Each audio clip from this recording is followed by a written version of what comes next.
saya Gasmom. Jadi kali ini saya sedang di Raya Bayo di tempat orang tua.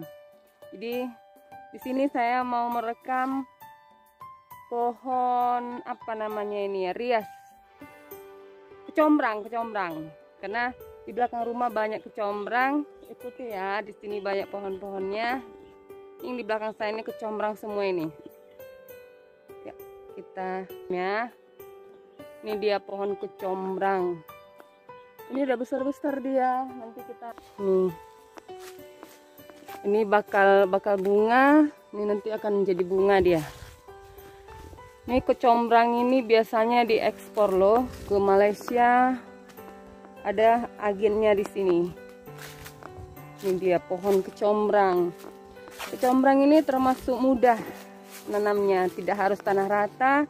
Bisa tanah mereng juga, ini kan tanah mereng dia penuh dengan kecombrang. Cukup sekali menanam, nanti dia akan bertunas dan menghasilkan. Ini kebetulan baru dipanen ya, jadi nggak ada buahnya, nggak ada bunga, hanya bunga yang kuncup yang ada. Ada kolam di bawah. Ini dia kecombrangnya. Masih kuncup. Biasanya ini nanti akan kembang dan akan menjadi buah. Itu dipanen, dijual kira kilo, diekspor dia ke Malaysia katanya. Jadi bisa juga untuk bumbu arsik. Ini juga dalamnya ini bisa diambil, diolah menjadi bumbu juga.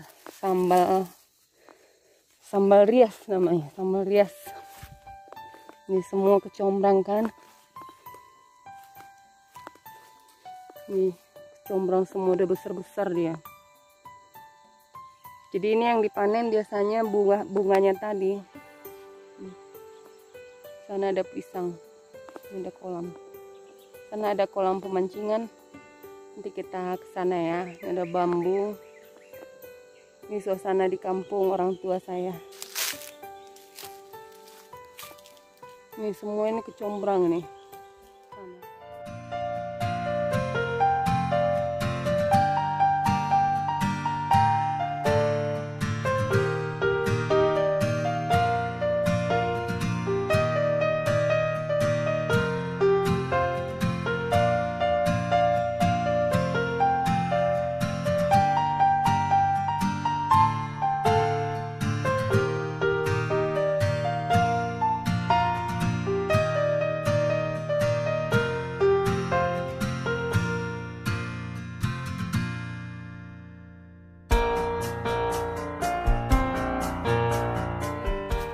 Termasuk praktis sebenarnya nanamnya ya, karena tidak perlu disiangi terus menerus. Udah gitu kan, karena dia rimbun, rumput pun tidak gampang tumbuh. Ini tunasnya akan bertunas silih berganti. Oke deh, sampai di sini dulu postingan tentang pohon kecombrangnya. Tadinya saya mau cari andaliman, tapi lupa di mana posisinya. Karena seingat saya andaliman juga ada di sini. Oke, sampai di sini dulu video kita. Dadah dari saya, Gasmom. Dadah dari saya, Gasmom. Lumayan capek.